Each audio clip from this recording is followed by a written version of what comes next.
Assalamualaikum warahmatullahi wabarakatuh. Waalaikumsalam.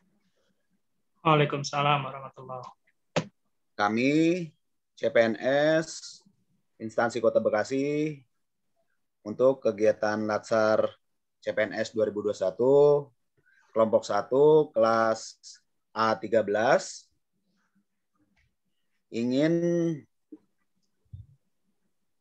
membuka sharing kami seputar wawasan Nusantara. Nah, dalam hal ini saya ketua kelompok, nama saya Bani Iqbaluddin, anggota saya yang pertama bernama Ronald Septano, dan satu lagi Pak Dion Mandiri. Untuk wawasan Nusantara yang akan saya jelaskan, pertama pengertiannya. Pengertian wawasan Nusantara. Wawasan Nusantara adalah cara pandang dan sikap bangsa Indonesia mengenai diri dan lingkungan yang beragam. Sikap tersebut mengedepankan persatuan dan kesatuan bangsa dalam kehidupan bermasyarakat, berbangsa, dan bernegara untuk mencapai tujuan nasional. Wawasan Nusantara tujuan untuk mewujudkan rasa nasionalisme yang tinggi dalam segala aspek kehidupan rakyat Indonesia. Nantinya hal itu akan mengedepankan kepentingan nasional ketimbang kepentingan individu maupun golongan.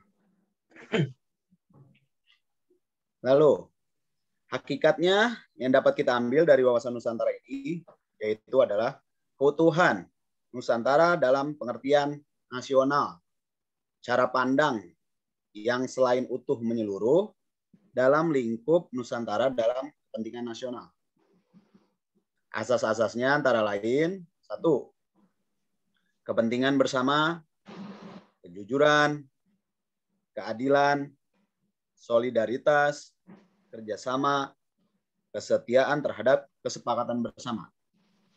Ya, itu pemaparan dari saya. Dilanjutkan oleh Saudara Ronald. Silakan Saudara Ronald. Terima kasih pada rekan saya, Pak Bani Iqbaluddin selaku Ketua Kelompok. Izin saya melanjutkan penjelasan tentang peran serta warga negara mendukung implementasi wawasan Nusantara. Ini bagian dari peta konsep yang telah kami buat terkait dengan materi wawasan Nusantara. Pertama, peran serta warga negara dalam mendukung implementasi wawasan Nusantara bisa diaplikasikan dalam bidang politik, ekonomi, sosial, budaya, juga pertahanan dan keamanan. Dalam bidang politik, wawasan Nusantara ini tentunya bertujuan untuk mencapai satu kekuasaan di bidang politik dilakukan dengan menerapkan sistem politik yang jujur, adil, dan mencerminkan demokrasi Pancasila yang baik.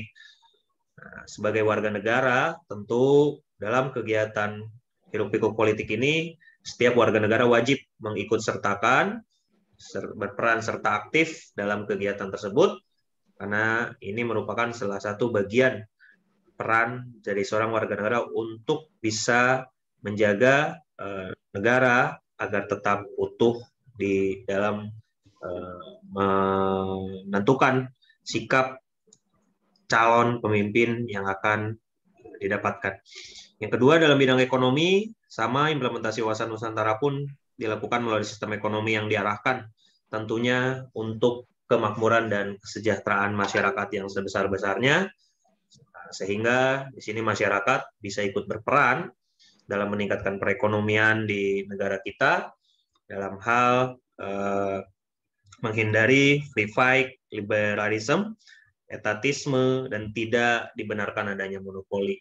Tentunya peran serta warga negara ini akan sangat membantu perekonomian negara, dan kita sebagai warga negara bisa saling mengingatkan untuk menjadi seorang warga negara yang taat pajak, sehingga setiap pemasukan yang masuk ke dalam kas negara akan bisa dimanfaatkan sebesar-besarnya untuk kemakmuran masyarakat luas.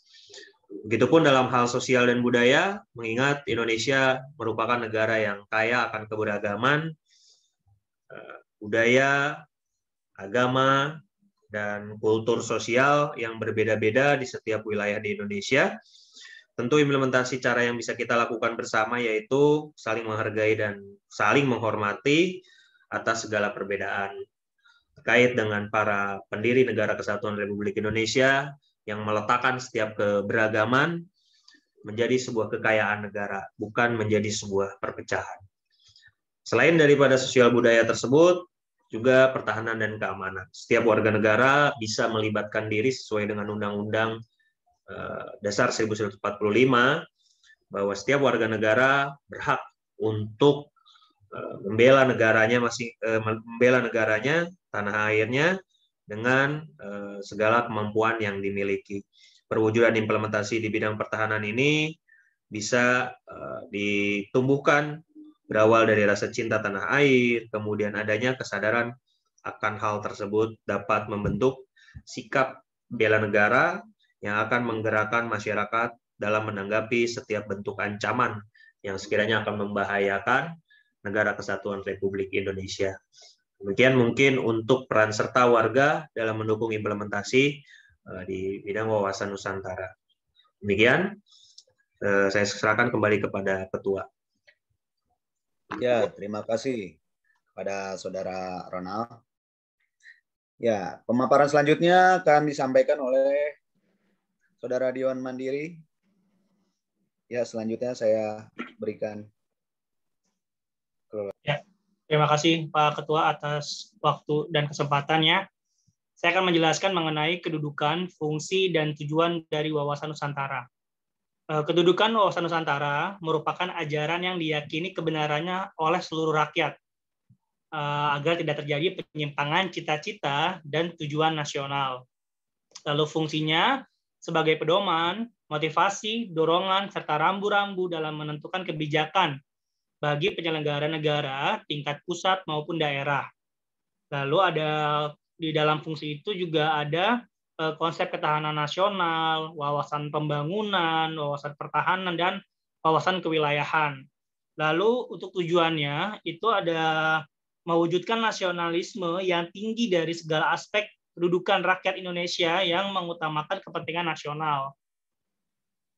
Lalu yang terakhir kita akan menjelaskan mengenai aspek Trigatra, Pancagatra, dan dalam wawasan Nusantara. Di mana hubungan antar gatra itu sendiri itu tergantung dari setiap gatranya, di mana kita coba bahas satu persatu. Aspek Trigatra itu berdasarkan dari letak dan bentuk geografisnya. Jadi mengacu pada letak dan bentuk geografis, keadaan dan kemampuan penduduk, dan keadaan dan kekayaan alam. Lalu yang terakhir aspek Pancagatra, yaitu adalah ideologi, negara, politik, ekonomi, sosial budaya, dan yang terakhir pertahanan dan keamanan. Terima kasih Pak Bani. Ya, terima kasih kepada Saudara Ronald dan Saudara Dion yang telah memaparkan pemaparannya. Jadi pada hakikatnya mah wawasan Nusantara ini sebenarnya lebih ke arah sikap kita sebagai warga negara untuk mengedepankan persatuan dan kesatuan sehingga bangsa kita lebih kokoh gitu ya.